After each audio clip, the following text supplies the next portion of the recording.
नारायणं नमस्कृत्य नरं चैव नरोत्तमं देवीं सरस्वतीं व्यासं ततो जयमुदीरयेत्। बोलो श्री गौरचंद्र भगवान की जय। श्री श्री चैतन्य चंद्रोदयम श्री गौरचंद्रेर कृपाय नित्य আমরা শ্রী শ্রী চৈতন্য চন্দ্রোদয়ম নাটিকাটি আস্বাদন করছি। পূর্ব দিবস আমরা শ্রবণ করছিলাম যে কিভাবে শ্রীমান মহাপ্রভু মুকুন্দকে আর মুরারিকে শিক্ষা দিচ্ছেন, তাদের আর কি যে ব্যবহার বা তাদের যে সিদ্ধান্ত যে ভুল, তারা যে ভুল পথে প্রচলিত হচ্ছে, তারা যে ভক্তি মার্গের সঠিক ভক্তি মার্গকে অনুসরণ করছে না, সেইটা মহাপ্রভু একদম মুখের উপরে বললেন। এবং তাদেরকে মুখের উপরে বলে, যদ্যপি অপ্রিয় সত্য কথা, তথাপি মহাপ্রভু সেটা মুখের উপরে বলে এটা সিদ্ধান্ত দিলেন যে যদি কেউ ভক্তি ধর্ম থেকে চ্যুত হয়ে যেতে থাকে, মানে ভক্তি আচরণ থেকে যদি সে চ্যুত হয়ে যায়, মানে ভক্তি সে করছে, ভগবানের ভক্তি করছে, সব কিছু করছে, কিন্তু সে পরিপক্ক রূপে সিদ্ধান্তের ভিতরে নাই, মানে 90% চলছে, 10% চলছে না, বা 99% চলছে কিন্তু 1% চলছে না, ওই সেই 1%-এর জন্য হলেও মানে বলতে হবে, যে গুরু হবেন বা যে আচার্য হবেন সেও তাকে উপদেশ দিবেন। তো এই সেটা মহাপ্রভু শেখাচ্ছেন যে কি তাদের 99% ঠিক আছে, কিন্তু একটা জিনিস ঠিক নাই, তারা কিছুটা ভক্তি ধর্মের বিরোধী কার্য করছে। তো এই জন্য মহাপ্রভু তাদেরকে আর কি অপ্রিয় সত্য কথা বলেও তাদেরকে বোঝাচ্ছেন যে তোমাদের এই যে কর্মটি, এটা তোমাদের উচিত হচ্ছে না, এটা ভক্তি ধর্মের কার্য নয়, ভক্তি বিরুদ্ধ কার্য। তো এই জন্য আচার্যগণ অপ্রিয় সত্য কথা বলবে, এবং তারা এই ভক্তি ধর্মে যারা আশ্রয় করে চলবে, তারা যদি 100% সেই ভক্তি ধর্মের আশ্রয় না করে চলে, তবে অবশ্যই আচার্যের উচিত সেই বিষয়ে বলা, এবং আচার্য বলতে যাকে আচার্য পদে বসানো হয়েছে সে ব্যক্তির অধিকার আছে সেইটা বলতে পারে যে তুমি এই আচরণ করছো না, বা এই তোমার আচরণ, কারণ এখন দেখা যাচ্ছে যে কেউ আচার্য হতে পারে, যে কেউ গদ্দিতে, আগে কিন্তু এই সিস্টেমটা ছিল না, এখন তো যে কেউ আচার্য হয়ে যাচ্ছে, যে কেউ গদ্দিতে বসে যাচ্ছে, যে কেউ প্রবচন দিচ্ছে। তো সেইখানে দেখা যাচ্ছে যে কেউ নিষেধ করার কোনো লোক নাই, কেউ কিছু বলার নাই, সবাই নিজের ইচ্ছাতে চলছে। তো নিজের ইচ্ছা অনুরূপ যে কর্ম, সেটাকেই লোকে ধর্ম বলে প্রচার করছে, কিন্তু সেইটা আদৌ ধর্ম হয় না। এই জন্য এই বিষয়ে আগেও এখানে আচার্যগণ, এখানে কবি গণ্যপুর আগেও বলেছেন। তো আমরা এই বিষয়টা আস্বাদন করছিলাম। তারপরে মহাপ্রভুর কাছে তারা ক্ষমা চাইলেন, মহাপ্রভু তাদেরকে কৃপা করলেন। এরপরে আমরা ভগবান বললেন তথাস্তু, ঠিক সেমনই হবে।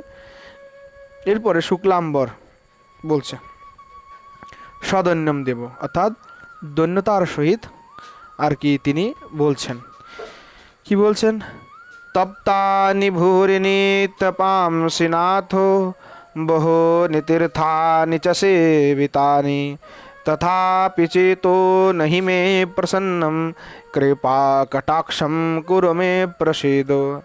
বলছেন তপ্তানি ভূরিণী তপাংসি নাথ, হে নাথ, আমরা তপস্যার দ্বারা মানে আমাদের শরীরকে বহু তাপিয়েছি, মানে তপস্যার দ্বারা, বহুত কঠোর ব্রত আদির দ্বারা, বহুনি তীর্থানি চ সেবিতানি, বহু তীর্থকে আমরা সেবা করেছি, তথাপি চেতো নহিমে প্রসন্নম, তথাপি আমাদের চিত্ত, মানে আমার যে চিত্ত সেটি কি হচ্ছে যে আসলে প্রসন্ন নয়, আমার চিত্তটা তথাপি প্রসন্ন হয়নি, অর্থাৎ আমি আনন্দকে লাভ করতে পারিনি। কৃপা কটাক্ষম কুরুমে প্রসিদ্ধ, হে মহাপ্রভু, আপনি আমার প্রতি কৃপা কটাক্ষ বিস্তার করুন, আমাকে কৃপা করুন, আমাকে প্রসাদ দিন আপনার, মানে অর্থাৎ প্রেম ভক্তি প্রদান করুন। ইতি পঠিত্বা, অর্থাৎ এটা পাঠ করে, বলে আর কি, পঠিত্ব শব্দের অর্থ কিন্তু পাঠ করা, কিন্তু এখানে এই অর্থ হবে না, এখানে হবে মানে এইটা বলে আর কি। নিসাধ্যস্বম, সাধ্যস্বম, ধাতু নাম অনেক অর্থত্ব, ধাতু এক ধাতুর অনেক অর্থ গ্রহণ করা যেতে পারে, এই জন্য এখানে কোনো দোষ নাই। নিসাধ্যস্বম সাধ্য সংকোচন তদ পাদ পদ্ময় শিরো নিদদাতি, অর্থাৎ তারা কি করলেন, এই যে মানে তারা এই মানে শ্লোকটি বলে মহাপ্রভুর কাছে প্রার্থনা করে বললেন, এবং তারা নিঃসংকোচে নির্ভয়ে শ্রী গৌরচরণে নিজেদের মস্তকটি অর্পণ করলেন। ঠিক আছে, শ্রীবাস তো শ্রীবাস আলোক্য জানান্তিকম, অর্থাৎ শ্রীবাস এটা দেখে আর কি গদাধরকে বলছেন, গদাধর পশ্য পশ্য, গদাধর দেখো দেখো দেখো। কঠিনতর তপস্যোজৃম্ভদম্ভ প্রলম্ভ দশনী শনি কঠোরম চিত্তমস্য দ্বিজস্য সপদি ভবদংঘ্রিস্পর্শনাদেব ভূত্বা দ্রুতমিব নয়নাভ্যম রোমভিশ্চোজ্জিহিতে। বলছেন দেখো দ্বিজস্য, বলছে এই যে দ্বিজ, সে কঠিনতর তপস্যোজৃম্ভদম্ভ প্রলম্ভ, বলছে এই যে ব্রাহ্মণ তিনি কি করেছে, অতি কঠোর তপস্যা করেছে। হ্যাঁ, ওটা কঠিনতর তপস্যা, উজ্জৃম্ভ, উজ্জৃম্ভ মানে হচ্ছে উঠেছে, ওঠা আর কি। বলছেন যে এই যে ব্রাহ্মণ যে কঠিন তপস্যা করেছে তার থেকে তার কি হয়েছে, দম্ভ প্রলম্ভ, মানে সেইটার থেকে তার অহংকার বৃদ্ধি পেয়েছে। দশ নিশনি কঠোর চিত্তমস্য দ্বিজস্য, তার চিত্রটা কি হয়ে গেছে, এতটা অহংকার হয়েছে যে চিত্তটা বজ্র থেকেও কঠিন হয়ে গেছে। শপতি ভগবদ অঙ্গ্রে স্পর্শনাদেব ভূত্বা, এই জন্য শপতি শব্দের অর্থ হচ্ছে নিজের চরণ কমলটি এখন আর কি। বলছেন যে শপতি মানে এখনই ভগবদ অঙ্ঘ্রি, শ্রীমান মহাপ্রভু ভগবত তার অঙ্ঘ্রি চরণ কমল স্পর্শনাদেব ভূত্বা, অর্থাৎ তার চরণ কমল স্পর্শ পাওয়ার সাথে সাথে দ্রুতমিব নয়নাভ্যাম রোমভিশ্চোজ্জিহিতে, অর্থাৎ তাদের মানে একদম তারা ভক্তিতে ডুবে গেল, তাদের একদম নয়ন দিয়ে একবার অশ্রু মানে ঝরঝর ঝরঝর করে তাদের নেত্র থেকে আর কি অশ্রুপাত হচ্ছে। হ্যাঁ, তারা একদম তাদের শরীরে আর কি সাত্ত্বিকভাবে হৃদয় হচ্ছে, তাদের রোমগুলি একেবারে একদম মানে সোজা হয়ে গেছে, লোমগুলি একদম সোজা হয়ে গেছে, তারা একেবারে নয়নম গদগদ অশ্রু ধারয়া বদনম গদগদ রুদ্ধয়াগ্রা, মানে এই যে সাত্ত্বিক ভাব যেভাবে হয় ঠিক সেই রকম ভাব তাদের ভিতরে উৎপন্ন হচ্ছে। বলছে তদ অধুনা अस्मिन् পুত্র ধিয়া কৃতনানন্দনো সহ ব্রহ্মাণা বয়ম মত্ত নয়নো নয়নোপচিত্যামি ভীরেবন্মাদিত দ্বিতীয় অপ্যস্য ব্যবহার মার্গীতি বহুষ নির্ভৎসিত স্মঃ শচীদেব্যা। বলছেন পূর্বে শচীদেবী আমাদেরকে বহুত ভর্সনা করেছেন। কেন ভর্সনা করেছেন, মানে এই যে ভগবান, এই যে ভগবান মানে এই যে আমরা যাকে ভগবান বলছি তাকে তিনি নিজের পুত্র ভেবেই জানতেন, এবং পুত্র ভেবে জেনে আমাদেরকে তিনি অনেক মানে কথা শুনিয়েছেন, আমাদেরকে অনেক ভৎসনা করেছেন। কিভাবে ভৎসনা করেছেন, বলছে পুত্র ধিয়া কীর্তনানন্দন সব বিহরমাণা মত্ত মত্ত নয় নয়ন উপচিত্যামি। বলছেন যে আমার এই পুত্রের সাথে কীর্তন করে করে এই যে সমস্তগুলা কীর্তন করে এই কীর্তন আনন্দীগুলি আমার পুত্রকে মানে উল্টা সিধা বুঝিয়েছে, মানে অন্য ফালতু উপদেশ দিয়েছে, ফালতু উপদেশ দিয়ে আমার পুত্রটাকে একেবারে পাগল করে দিয়েছে। পাগল করে কি করেছে, ব্যবহার মার্গ ইতি ভূষ নির্বাসিত স্মা, বলছে যে কি এই যে সংসারের প্রতি তাকে উদাসীন করে দিয়েছে, মানে সংসারের প্রতি তার যে একটা প্রবৃত্তি ছিল আগে সেই প্রবৃত্তিটাকে এরা নষ্ট করে দিয়েছে। এই জন্য মাতা আর কি তাদেরকে অনেকভাবে ভৎসনা করেছে। তাই সেই কথা আর কি শ্রীবাস বলছে, যদ্য সাবধুনা নাম আত্মজ অধীয়মাত্মজম আত্মজানন্দ বিবশ এতম পশ্যতি।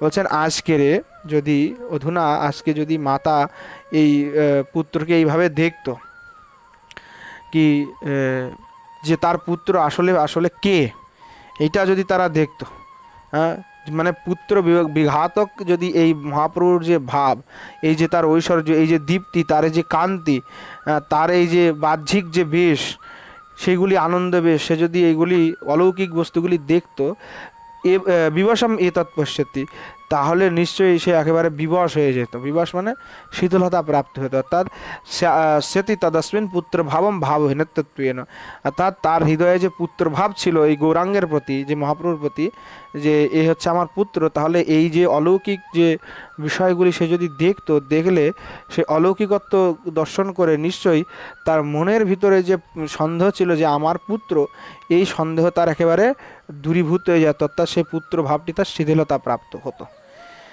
তৎকথম সম্পশ্যতে, এটা কিভাবে হতে পারে, এটাকে কিভাবে সম্পন্ন হতে পারে, মানে যে তার এই মানে সচিমাতা তো এখনও তাকে নিজের পুত্র বলেই ভাবে, তাহলে এই যে পুত্র ভাবটা এইটা কিভাবে তার দূর করা যেতে পারে, যে আসলে এ আপনার পুত্র কেবল নয়, অপিতু তিনিই হচ্ছেন পরম পরমেশ্বর, জগন্নিয়ন্তা, তিনি ভগবান।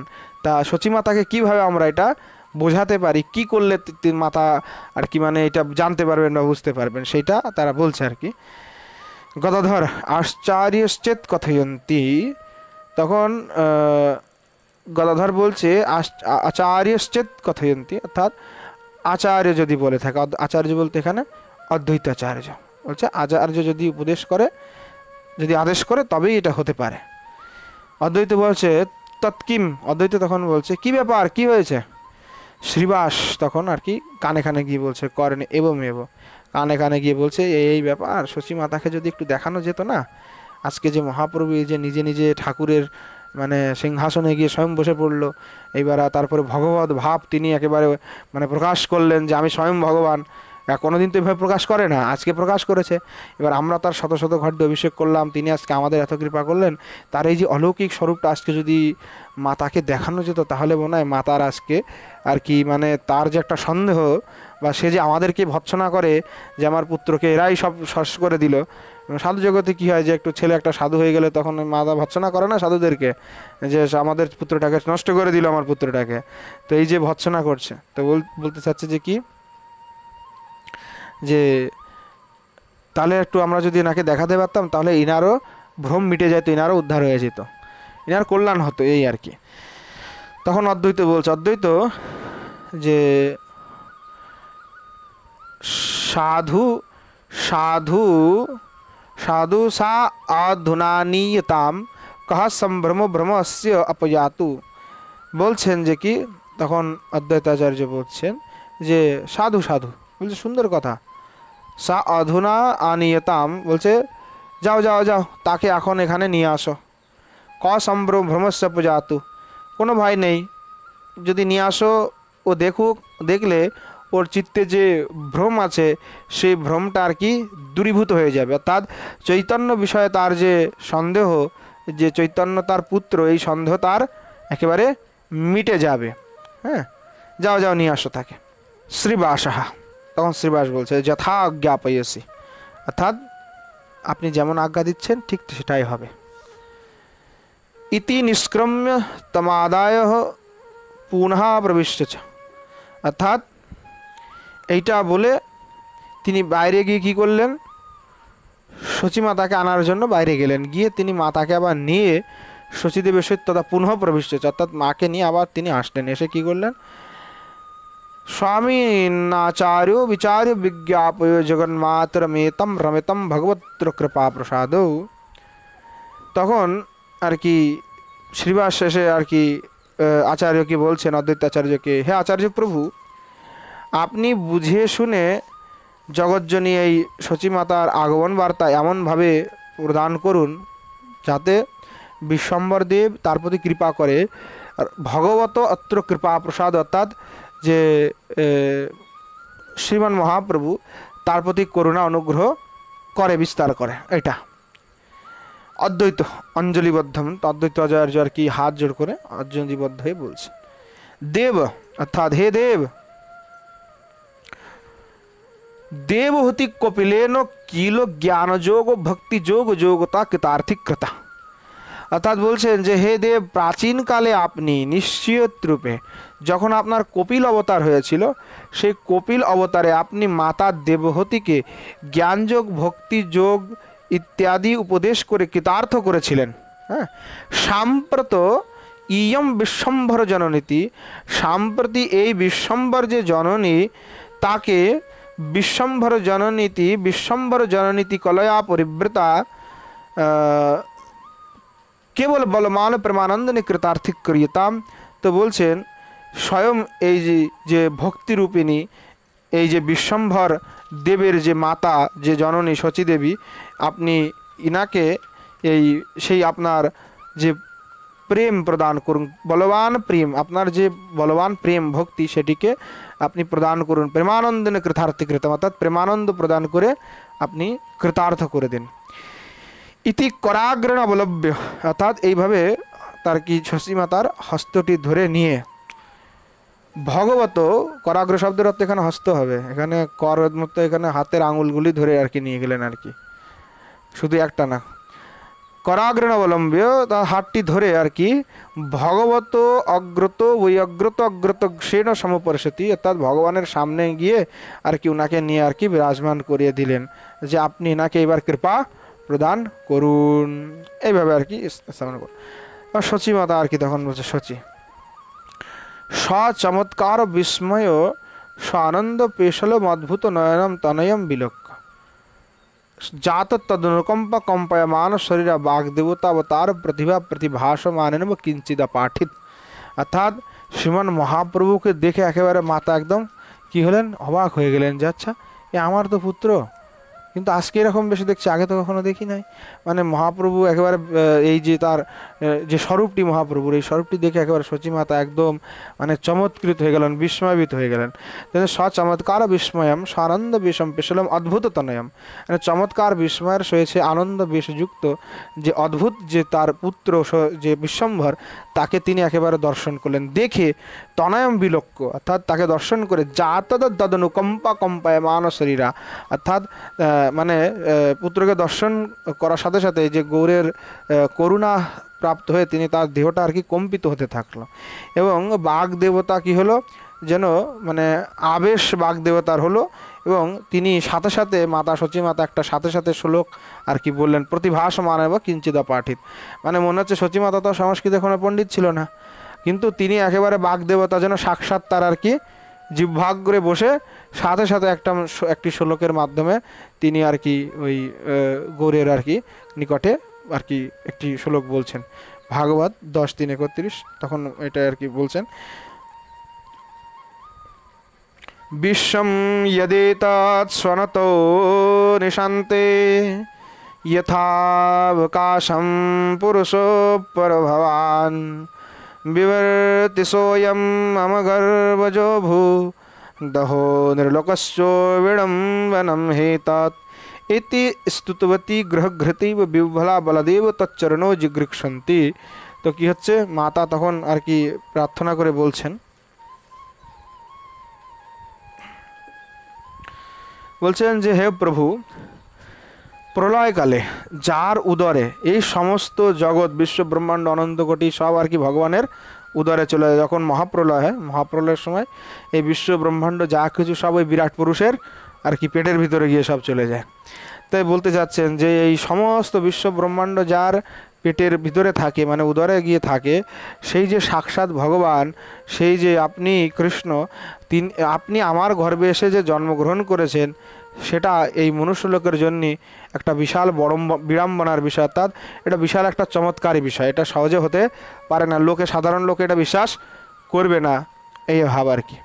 তো এই শ্লোকটা পাঠ করে তিনি একদম মানে বিবশ হয়ে আর কি আনন্দে বিহ্বল হয়ে গ্রহগ্রস্তের না, অর্থাৎ গ্রহ দ্বারা যখন কেউ কোনো গ্রস্ত হয়ে যায়, ধরো বিভিন্ন গ্রহ দ্বারা যদি গ্রস্ত হয়ে যায় তখন মানুষের আর নিজের প্রতি তার নিজের কোনো কন্ট্রোল থাকে না, ঠিক তদ্রূপভাবে সেই গ্রহগ্রস্তের মতো আর কি তিনি বিহ্বল হয়ে বিবশ হয়ে মানে যেন তাকে কেউ বল করে কেউ নিজে আর কি মহাপ্রভুর চরণে গিয়ে পতিত করিয়ে দিলেন, অর্থাৎ মানে তিনি বলপূর্বক গিয়ে শ্রীমান মহাপ্রভুর চরণ ধরতে ছুটে গেলেন আর কি, ইচ্ছা করলেন। অদ্বৈত তখন অদ্বৈত আচার্য কী করলেন, নিবার্য স্ববিস্ময়ম, তখন তো অদ্বৈত আচার্য বলছেন আপনি কি করছেন, হ্যাঁ, তখন অদ্বৈত আচার্য এটা বলে আর কি ওনাকে আর কি থামালেন যে আপনি এভাবে পুত্রের চরণটা ধরবেন না, ওখানে ওনাকে থামিয়ে আর কি তখন বিস্ময়ের সহিত বললেন, স্ববিস্ময়ম, বিস্ময়ের সহিত তখন অদ্বৈত আচার্য বলছেন, কুতো ইয়মস্য স্ফূর্তি ভবতি হি সহজস্ব মাতৃভাবয়ম দেহান্তরমপি ভজতে নিরূপহিতঃ প্রাক্তনো ভাবঃ। তখন মনে বলছেন যে কুতো ইয়মস্য স্ফূর্তি, মানে এই শ্লোকটায় এর কী করে স্ফূর্তি হলো, মানে শচীমাতা তো পণ্ডিত না, তাহলে এইভাবে কীভাবে সে এই শ্লোকটা আসেনি, কী করে তার চিত্তে স্ফূর্তি হলো এই শ্লোক। ভবতি হি সহজস্ব মাতৃভাবয়ম, হ্যাঁ, মনে হচ্ছে যে আসলে যে দেবকীর যে স্বাভাবিক মাতৃভাব, সেই মাতৃভাবই এখানে তার ভিতরে প্রকট হয়েছে। দেহান্তরম অভিভজতে, অর্থাৎ দেহান্তরম অভিভজতে নিরপথে প্রাক্তন ভাব, অর্থাৎ ওটা বলতে চাচ্ছেন যে কি, যে দেহান্তর হলেও মানে এক জন্ম থেকে আর এক জন্ম হলেও মানে কি হয় যে প্রাক্তন ভাব মানে পুরাতন যে ভাব, সেই ভাবটা তার সঙ্গে সঙ্গেই চলতে থাকে, মানে সেইটা কিন্তু নষ্ট হয় না। অর্থাৎ ভগবত প্রেমটা কখনো নষ্ট হয় না, সেটা জন্মে জন্মান্তরে বারবার স্ফূর্তি প্রাপ্তি হতেই থাকে, সেটা সাথে সাথেই চলে। তো এই জন্য বলছে নিশ্চয়ই তিনি পূর্বে দেবকী ছিলেন এবং তাই তার এই ভাবটি মানে উদয় হয়েছে, তাই এই কথা তিনি আবার আর কি মানে দেবকী এই কথা বলেছিল, তো সেই কথা আবার মাতা যে বললেন, তো নিশ্চয়ই তার ভিতরে এই ভাবটি স্ফূর্তি পেয়েছে। ভগবান তখন আর কি শ্রীমান মহাপ্রভু বলছেন, দেবী হে জননী, যদ্যপি জগজ্জননী ত্বমসি, যদ্যপি তুমি যদিও জগজ্জননী, ঠিক আছে, যদ্যপি তুমি জগজ্জননী,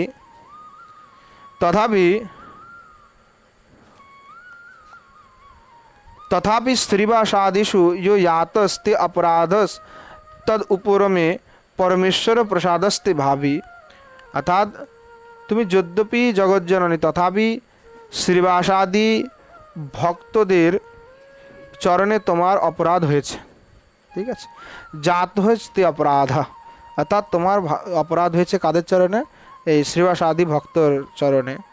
তো তুমি যে অপরাধ করেছো সেই অপরাধের উপরমে, অর্থাৎ সেই অপরাধ তোমাকে খণ্ডন করতে হবে।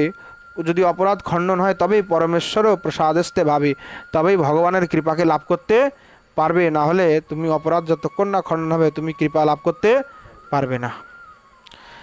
ভাবি চিনি করো পরিপন্থী ভাগবতা অপরাধ, অর্থাৎ বলতে যাচ্ছেন যে কি দেখো ভগবত অপরাধ অর্থাৎ মহতের চরণে যে অপরাধ, সেই অপরাধ সকল মঙ্গলকে নষ্ট করে থাকে, অর্থাৎ মহতের চরণে অপরাধ করলে তোমার কোনো দিন কোনো মঙ্গল হতে পারে না। এই জন্য মহতের চরণে কখনো যেন তোমার অপরাধ না হয়, আর হলেও সেটা মহতের কাছ থেকে গিয়ে ক্ষমা প্রার্থনা করে আর কি সেই অপরাধটি ভঞ্জন করিয়ে নিতে হবে। শ্রী অদ্বৈত তখন অদ্বৈত বলছেন, ভগবান মই বা মা এবং বলছেন ভগবান এ আপনি কি বলছেন, এ আপনি কি কথা বলছেন। না পরাধ্যতি জগজ্জননীয়ম কাপি জঠোরভূস্তমোধিশঃ হন্ত মাতরি ভবন্তি সুতানাম মন্তবহ কিল সুতেষু ন মাতুঃ। তখন আর কি অদ্বৈতাচার্য বলছেন যে এটা আপনি কি বলছেন প্রভু, হ্যাঁ, যে জগৎ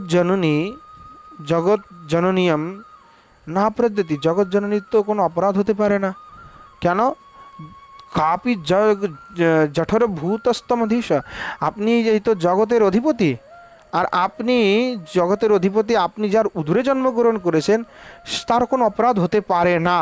হন্ত মাতরি ভবন্ত সুতানা মন্ত কিল সুতসী না মাতুঃ, হ্যাঁ, হা কষ্ট কি সন্তানগণ মায়ের নিকট অপরাধী হয় সত্য কথা, কিন্তু জননী কখনোই পুত্রের নিকটে অপরাধী হয় না। শ্রীবাস সম্বোধ, তখন শ্রীবাসকে সম্বোধন করে আর কি বলছেন, হংহ শ্রীবাস, শ্রীবাস অদ্ভুত, আসলে দেখো অদ্ভুত বিষয়, হ্যাঁ, আমরা এই কথা আগে কখনো শুনিনি, দেখো কি অদ্ভুত বিষয়। তখন শ্রীবাস বলছে মানে শ্রীবাসকে আর কি বলছেন অদ্বৈতাচার্য আবার বলছেন, যদ্যপীষধিষণাতনয়ে ভূত দেবকস্য দুহিতুর না তথাপি ভক্তিরিদৃগ্জনিষ্ঠো যদেশা পুত্রপদ যুগজী বৃক্ষুরিহাসিত।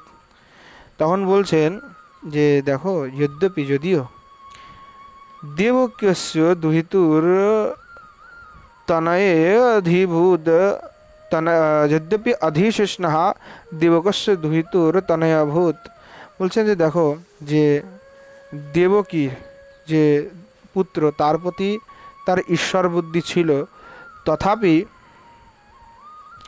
আর কি এইরূপ জগভক্তির ইদৃক জনিষ্ঠ যদেশা পুত্র পদ যুগক্ষীর বৃক্ষরূহা আसीत, কিন্তু তথাপি দেবকীর এই রূপ মানে যে তার ভিতরে যে শুদ্ধ ঐশ্বর্য প্রধান যে ভক্তির উদয় হয় নাই, তার ভিতরে আর কি তিনি ঈশ্বর মানতেন, তার ভিতর ঐশ্বর্য ছিল, ঐশ্বর্যভাবে তিনি ঈশ্বর মানতেন, কিন্তু এই যে মানে ভক্তিটা তার ভিতরে কিন্তু পুত্রের প্রতি ছিল না দেবকীর। কিন্তু মায়ের কথা বলছেন ভক্তির ইদৃক জনিষ্ঠ যদিশা, কি সচিমাতার ক্ষেত্রে সেটা ভিন্ন হয়েছে, ইনি একেবারে ভক্তিতে পরিপূর্ণ হয়ে গেছেন, যার জন্য পুত্রপদ যুগ জিজিক্ষুর হাসিত, তিনি নিজের পুত্রের চরণ যুগলকে ধারণ করতে উদ্যত হয়েছেন, অর্থাৎ তার ভিতরে কিন্তু একেবারে শুদ্ধ প্রেমটাই দেখা যাচ্ছে। শ্রীবাস অধুনা নিঃসংকোচাসমা, তখন শ্রীবাস বলছেন আর কি এখন আমরা আর কি নিঃসংকোচ হলাম। অদ্বৈত ভো ভো শ্রীবাসাদয়, অদ্বৈত তখন বলছেন ওহে ওহে শ্রীবাসাদি ভক্তবৃন্দ, অশ্য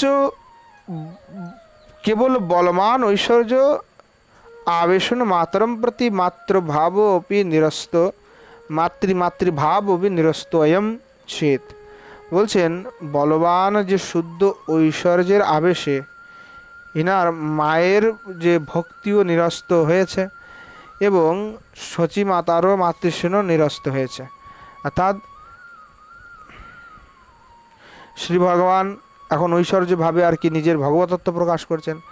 এই জন্য মাতা শচীর উপরে তার যে মাতৃভাব, সে কিন্তু মাতৃভাবটা আর তিনি তার তখন নাই, যে ইনি আমার মা, সেইটা কিন্তু ওনার কাছে তখন আর ভাবটা নাই, আসলে ওনার নাই, কারণ উনি এখন ঐশ্বর্যভাবে আবিষ্ট হয়ে আছেন। আর সচীমাতা ভক্তিতে ডুবে গেছেন এমন যে তার কাছে আর এই গৌরাঙ্গ আর পুত্রভাবে তিনি দেখছেন, আর তিনি তাকে স্বয়ং ঈশ্বরভাবেই আর কি চিন্তা করছেন। এজন্যই বলছেন আর অগ্রসর হওয়ার কোনো প্রয়োজন নাই। তদ যথা আয়ম আবেশ নিবর্তন্তে তথাস্তুদ্ধম, তো আপনারা এখন সবাই মিলে গৌরাঙ্গের স্তুতি করুন যাতে এই আবেশের বিরাম হয়ে যায়। সর্বে, তখন সকলে আর কি বলছেন স্বামীন এবং স্বামীন আপনি সত্যি কথা বলেছেন, সত্যি উত্তম কথা বলেছেন, এটা বলে ইত্যে অদ্বৈতের সমম তথা কুর্বন্তী ভোদেব, এইরূপ বলে অদ্বৈতের সহিত সবাই একসাথে মিলে আর কি স্তুতি করতে প্রারম্ভ করলেন। স্তুতি করছেন শাশ্বতী ভগবত ভগবত্তা নাথোবদ সুখ চিন্ময়তা চ হি তথাপি হি বিবর্থি यदा यद्वर्म तत्प्रकृति में ददाते। আর কি এই কথা বলে সবাই আর কি মানে মহাপ্রভুর স্তুতি করছেন। তো স্তুতি করতে করতে আর কি সবাই প্রার্থনা করে বলছেন যে তদা ইদানি, বলছেন যে হে দেব, হে নাথ, ভগবানের যে ভগবত্ব সেটা হচ্ছে নিত্য, ভগবানের ভগবত্তা নিত্য। হ্লাদিনী সম্বিন্দিনী সম্বিত নামে তার স্বরূপ নিত্যই অবিচ্ছিন্নভাবে তাকে আশ্রয় করে অবস্থিত হয়ে থাকে। তথাপি তিনি স্বেচ্ছাতে যখন যে দেহ ধারণ করে থাকেন তখন সেই দেহা অনুরূপ যে কার্য, সেই যে স্বভাব, সেটাই তিনি তখন প্রকাশ করে থাকেন। মানে লোকে সাধারণ কেউই দেখে চিনতে পারবে না যে আসলে এ ভগবান। মানে যদি বরাহ রূপে অবতীর্ণ হয় তো বরাহর মতোই আচরণ করবে, হ্যাঁ, মানে যদি নৃসিংহ হলো তো নৃসিংহের মতোই আচরণ করবে। মানে যার স্বরূপে তিনি অবতীর্ণ হবেন, যে শরীরে ধারণ করবেন তদ্রূপ স্বভাবোচিত মানে কার্য উনি করবেন এবং স্বভাবটা তার ভিতরে গুণটাও তদ্রূপ থাকবে। মানে যেখানে তিনি আবির্ভূত হন, যে শরীরকে আশ্রয় করবেন সেই দেহানুরূপী প্রকাশ করবে তার স্বভাব, মানে ভগবান। বলছে তদ ইদানিম ভবন্ত ভবত ভবত ভবন্ত অবন্ত অনুকম্পম তথা কর্তুম অর্হতি। বলছে এই জন্য ভগবান এই মাধুর্যনিষ্ঠ ভক্ত আমরা যারা আছি আমাদের পালনে আপনি উপযুক্ত অনুকম্পা প্রকাশ করুন, আমাদেরকে কৃপা প্রদান করুন, আমাদের প্রতি অনুকম্পা করুন। यद आविष्कृतो भक्तावतारतया शैशव आरभ्य मद्विदो भाग्यानुसारिणम गृहद्भिर्वयम् आमोदिता दीताखिल तापा भवद्भिस्तव अधुना प्रकटितुमर्हन्ति। বলছেন ভগবান আমরা তো অনেক সৌভাগ্য লাভ করেছি যে শৈশব হইতে, শৈশব হতে যে ভক্ত অবতারের যোগ্য যে মধুর রূপ গ্রহণ করে আপনি আমাদেরকে সেই পরমানন্দ সাগরে নিমজ্জিত করেছেন, ঠিক তদ্রূপ এখন আবার আপনি আমাদেরকে ব্যক্ত করুন। মানে ভগবানকে আবার তারা ওই মানে পূর্বে যেমন মহাপ্রভু আর কি মনুষ্য আচরণ করেছেন ভক্তবেশ, সেই ভক্তবেশে আর কি মহাপ্রভুকে ফিরে আসতে বলছেন। উনি কিন্তু এখন একেবারে ভগবান বেশে আবিষ্ট হয়ে আছেন। তো এই জন্যই বলছেন যেভাবে আপনি ওই বাল্যকালে জন্ম নিয়ে সেইখানে মাধুর্য লীলা প্রকাশ করেছেন, আমাদেরকে আনন্দ দিয়েছেন, আপনি আবার সেই স্বরূপে ফিরে আসুন, মানে আপনি সেই লীলাই ব্যক্ত করুন। কারণ গীতায় অর্জুন বলেছে, অর্জুনও এইভাবে প্রার্থনা করেছিলেন, বলছেন যদা আহ অর্জুন গীতা, অর্জুনও এইভাবে প্রার্থনা করেছিলেন ভগবান কি তদেব মে দর্শয় দেব রূপম ইতরভ্যম গীতা 11:51 11:45 বলছেন যে হে দেব সেই রূপটি আমাকে দর্শন দিন। এইখান থেকে এই প্রার্থনা শুরু করে আর কি শেষে তিনি আরও বললেন দৃষ্টেদম মানুষম রূপম তব সম্যম জনার্দন ইদানিমস্মি সমৃত্ত সচেতঃ প্রকৃতিম গতা ইতি। বললেন হে জনার্দন, তোমার প্রশান্ত নবরূপ দর্শন করে এখন আমার চিত্তটি একেবারে স্থির হয়ে গেল প্রভু। দৃষ্টদম মানুষম রূপম, আপনার যে মানুষ স্বরূপ সেটা দর্শন করে জনার্দন আমি আনন্দিত হয়ে গেছি, আমার চিত্ত স্থির হয়ে গেল, আমি আসলে এখন প্রকৃতস্থ হয়ে গেলাম প্রভু, আপনার দর্শন পেয়ে আমি নিজে ধন্য হয়ে গেলাম প্রভু, এই আপনার দিব্য মনুষ্য শরীর মনুষ্যরূপকে দর্শন করে। বস্তুতঃ অলৌকিকে বস্তুনি লৌকিকত্বম না লৌকিকত্বস্য বিরোধ হেতু মন্যন্তরাণাম গুণ সন্নিবেশ চিন্তামণের হয়াপকর্ষকারী। বলছেন অলৌকিক বস্তু না, যে অলৌকিক বস্তু, তো ভগবানের লৌকিক মানুষের মতো ব্যবহার তার অলৌকিকত্বের কোনো ক্ষতি সাধন করতে পারে না। যেমন চিন্তামণির সাথে মন্যন্তরাণাম গুণ সন্নিবেশ, চিন্তামণের না হয়াপকর্ষকারী, অর্থাৎ চিন্তামণির সাথে যদি 2-4টা পাথর আমি এখানে যোগ করে দিই তাহলে চিন্তামণির কোনো সমস্যা হবে না, অর্থাৎ চিন্তামণির গুণ কখনোই নষ্ট হয় না, তার কোনো অপকর্ষ হয় না, চিন্তামণিই থাকে। তাই ভগবান তো অলৌকিক, তিনি যদি মনুষ্য হন তথাপি তার ভিতরে সেই অলৌকিকতাই থাকবে, তিনি লৌকিক হবেন না। ভগবান তখন এবার বলছেন স্মারিত ভক্তাবেশস্তত্রৈব কৃত প্রবেশা প্রকৃতিম আস্থায়, অর্থাৎ তখন মহাপ্রভুর কি এই স্তুতি শুনে আর কি মহাপ্রভু যে ভগবান যে বেশ মানে ভগবানের অবস্থা, তিনি যে ঐশ্বর্যভাবে চলে গেছিলেন সেইখান থেকে তিনি আর কি ফিরে নিজের স্বাভাবিক যে তার ভক্ত আবেশ, সেই ভক্ত আবেশে তিনি আবার প্রবেশ করলেন, অর্থাৎ ভক্তভাবের স্মরণে তিনি আবার প্রকৃতিস্থ হয়ে সেই ভক্তভাবের ন্যায় বলেন ভো অদ্বৈতাদয় হে অদ্বৈতাদি ভক্তগণ কিম অহম এতাবন্তম কালম সুষুপ্তিবাসম। বলছে আমি কি এতকাল মনে হচ্ছে আমি যেন এতকাল সুষুপ্ত অবস্থায় ছিলাম, মানে ঘুমায় যায় নাই, সুষুপ্ত অবস্থাতে ছিলাম। কথম ভবদ্বীর নাহম প্রবোধিত, কেন তোমরা আমাকে জাগাওনি, আমি তো সুষুপ্তি হয়ে গেছিলাম। হ্যাঁ, যে বারবার সুষুপ্তি হয়ে যাচ্ছ, এরকম সুষুপ্তি অবস্থায় চলে যাচ্ছিল, ঠিক আছে। হ্যাঁ, তো এই জন্য ওই মহাপ্রভু বলছে আমি যে সুষুপ্তি অবস্থায় চলে যাচ্ছি তোমরা তো আমাকে ডাকলে না, আমাকে জাগালে না।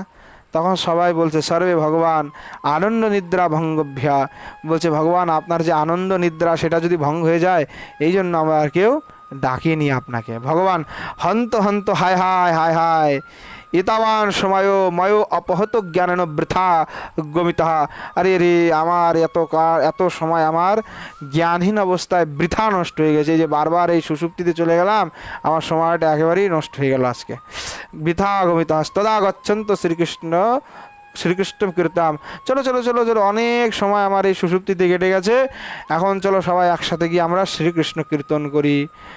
তো কীর্তন করি সর্বে সহর্ষম আনন্দের সহিত, বলছেন যথাজ্ঞ পতি দেব, ঠিক আপনি যেমন আজ্ঞা করেন সেটাই প্রভু, ইতি নিষ্ক্রান্ত সর্বে, এই বলে সকলে হরিনাম করতে গেলেন। এখানে সকলে প্রস্থান হলো সবার এখানটাতে।